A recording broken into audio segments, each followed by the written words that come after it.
Joe, thank you so much for having me today. I'm really interested to hear about the history of Edwin Co. How did all of this get started? Well, actually, my side of it started with my wife. I was really close to my my grandmother growing up, and her father, my great-grandfather, was a Prohibition-era bootlegger. So he was kind of a folk hero of mine. And my wedding present from my wife was some of his original products, some of his apprentices, a nice article that was written about him, and a lot of memorabilia. So we were on a honeymoon, and I thought, you know what, I shouldn't let this family recipe die. I should go ahead and start bootlegging myself, which I did. So from 2012 to 2016, I made my great-grandfather's whiskey in my garage. So your great-grandfather was making this whiskey in Louisiana? Yes. During Prohibition. So this was, a recipe, rather, that has quite a history. How did you get started doing it on your own? I would imagine it's not easy. No, it's not. So you have to break the law in order to become a distiller. So he produced from 1928 until September 2000, he passed away. Wow. So I was 15 at the time, so I couldn't learn directly from him, but I picked it up from his apprentice and spent a lot of time in my garage, 20, 30 hours a week in my garage, just taking my licks and learning the process. And eventually I just became kind of obsessive about it and really got the bug. So tell me about the process. What did all of that trial and error consist of? Well, first of all, you can't buy a still because it's illegal to own a still. So I had to build my own still. I had a little one when we lived in Fort Wayne, a little I cooked on the stovetop. Then we moved back out to the country and upgraded to a bigger still because I could distill outside. So yeah, it was very interesting. Now we have, of course, purchased stuff from large manufacturers, but. So at what point did you think, okay, this obsession is not going away anytime soon, maybe I should take the leap and really do it seriously? December 2015. I was in the garage, I was distilling, I was listening to a podcast, and it was talking about how to be happy in your life and all that kind of stuff, and it said, if you have something you love, turn it into a job. And I thought, man, I wish I could find something like that I could turn into a job. And it took about 3 or 4 days before it clicked with alcohol. I spend 20 or 30 hours a week in my garage already making alcohol, so that's what I should do. So January 1, 2016, I filed for the LLC and started filling out my permits and started the distillery. Were you good at distilling pretty quickly, or did it take a while? How long does it take to figure it out? I'm still figuring it out. It's one of those things, usually the main distiller in any distillery is called a master distiller, and I refuse to call myself a master until someone who is a master will call me that. Was your great-grandfather a master? He didn't have a formal education. He couldn't read or write. He never had his permits. I mean, he was a bootlegger for 72 years, so I would call him a master. I think most people would, but I don't think he ever cared for the title either way. Tell me about the art of making a good whiskey. So the art is interesting. Some people consider it a science. I definitely consider it more of a craft, more of an art. You know, alcohol, it boils at 182 degrees and comes through the still head, and you can do your cuts, and you can make alcohol based off your proof and your temperature. I don't do it that way. I definitely use that kind of as a guide, but I use my senses. I smell it, I taste it, I feel it on my hands. Just the way it's coming out, the way it looks. There's just all these little things that take a long time. I have my original journal from when I first started, and I would take notes every 10 minutes on just whatever I was sensing, whatever I was feeling, tasting, all that kind of stuff. So now I can tell by the smell as the wind blows across the still. I can tell if it's my head's cut, heart's cut. I can tell by the feel of it, if it's oily, if it's clean, if it's dry. So it's a lot of just feeling it. What is the hardest part about making good spirits? I would say the hardest part it'd be your cuts. So Tell me what that means. Sure. So at the very beginning of your process, when it comes off the still head, you have your 4 shots, which is going to be methanol, acetone, paint thinner type of alcohols. That you have to get rid of. And then there's your heads cut, that's your college days. That's your cheap half-gallon, plastic half-gallon. It's got a lot of heads in it. Gives you your headache, sour stomach. It's really nasty. And then you go into your heart's cut, and then after that, that's what you want to keep. And then you go into your tail's cut. So knowing the difference between the cuts, especially vodka that comes off the still at 190 proof. So trying to taste the fusel oils and just some of the things behind the spirit is really difficult. It's it's so hot. It's 190 proof, so it's very, very warm. So just trying to kind of get your cuts in there properly, and you're throwing a lot of product away. When you buy a premium bottle like one of mine, what you're paying for is for me to know and work my equipment properly to throw that away for you, so you have a nice clean product. So you end up throwing a lot of product just down the drain, literally. So when did you decide to branch out from whiskey and start distilling other spirits? My father-in-law or my mother-in-law was very supportive of my distillation process. So she would buy me barrels, the aging barrels, for birthdays and Christmas and stuff. So I eventually sold my motorcycle and bought my first vodka column and started making vodka for her. And then my father-in-law, he drinks rum, so I started making rum for him. And I thought, I might as well make gin and start a distillery. So. Are the rest of the spirits sort of done the same way in terms of your senses? Oh yeah.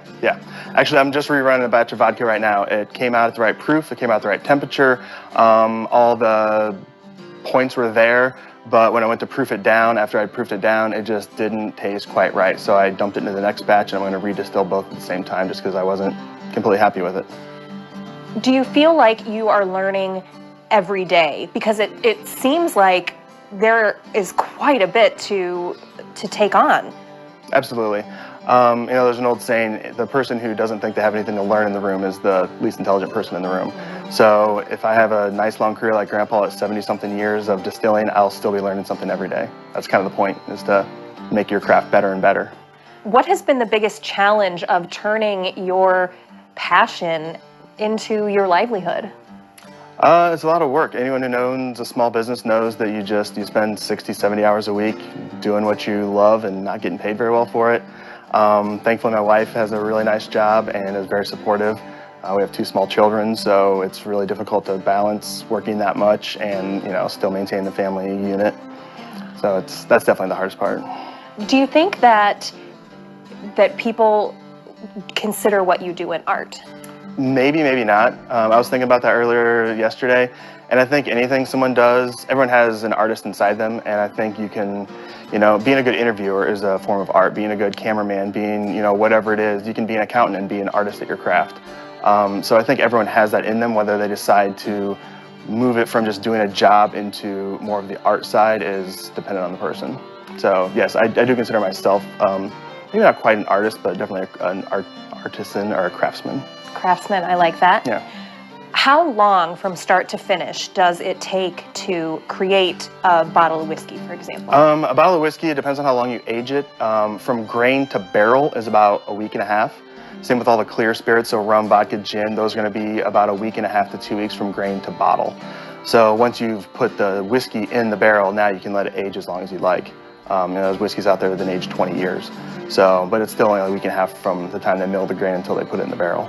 What is your preference on how long it stays in the barrel? Grandpa did between 6 months and 2 years. And so I use his product as a base, and I pull mine and I harvest my barrels based off his flavor profile. So in Indiana, it typically is around a year. If you decide to add more to your line, how long will that take, do you think? Because you'll have to teach yourself how to do it. So every new mash takes just a little time. You add a different grain, you try a different yeast, and you just try it a couple times. The unfortunate thing about any whiskey or aged spirit is you try it and you think you're putting a really nice distillate into a barrel, and then 2 years down the road and you harvest the barrel, you go, that's not what I was looking for. And so you start over. And in the meantime, hopefully you've put a different distillate in, or if it turns out great, hopefully you haven't changed it at all. So it's just real trial and error. You kind of know what it's going to go in, what it's going to come out tasting like. At first I didn't. My first barrel was undrinkable. I didn't know what I was doing. I thought I had put a really good distillate in. It came out, and by the time I harvested, I knew it was going to be bad, though. I thought the amount I've learned in the year that it was aging, I thought this is not going to be a good product. Wow. But what do you think is your biggest goal, your biggest dream for this business and for your art? Really to get spirits into the forefront of the general population. A lot of people drink beer, a lot of people drink wine. And I understand the appeal of that. Those are RTDs, ready to drinks. You pop the top, you pop the wine, you pour it in a bottle, and or in a glass, and that's it. Unless you're drinking bourbon straight or gin or anything straight, that's really not the way spirits work. You need to make a cocktail, which involves some hardware, involves a lot of other ingredients, but it's a lot of fun. If you enjoy cooking, you'll enjoy making cocktails. It's a lot of, hey, I think this would be good. I think that would be good. Go in the refrigerator and check it out and see what you like. It's intimidating, I think. I think it is. It's definitely intimidating, and it's not nearly as difficult as someone would think. The golden ratio is 2 to 1 to 1, so 2 parts spirit, 1 part acid, 1 part sweetener.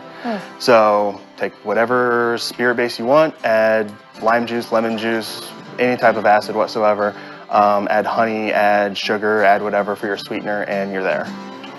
So again, you make it sound very easy. I'm not sure that it is, but yeah. I'm going to remember that. That's very good to know. That's the golden rule. So you always kind of, the more you get into cocktails, there's also things on whether or not to stir it, shake it, and that changes the mouth feel. If you shake something, it's going to be a little more bubbly, a little more light on your tongue. If you stir it, it's going to be a little heavy, like an old-fashioned. You want to stir. And then it comes up in a coupe, you're going to want to shake, so you want it to be a little more lighter. So yeah, there's definitely some nuances to it, but the golden rule will get you a long way. Okay, last question. Has turning your love for spirits into your job made it less joyful for you? No, absolutely not. You hear a lot of people say that, like, oh, if you turn your hobby into a job, it's no longer a hobby. Yeah. No. I love it just as much as I did the first day I ever turned the still on. In fact, I like it better now because I have more equipment. I can make a larger range of products. I'm getting better at it. Like I said, you can continue to learn something new every single day. So no, absolutely not. I absolutely love it. Joe, your passion is so exciting. Like I said, I'm going to have to try some of your product. Maybe not right now, but later. Yeah. I appreciate it so much. Thank you for having me. Well, thank you. I appreciate it.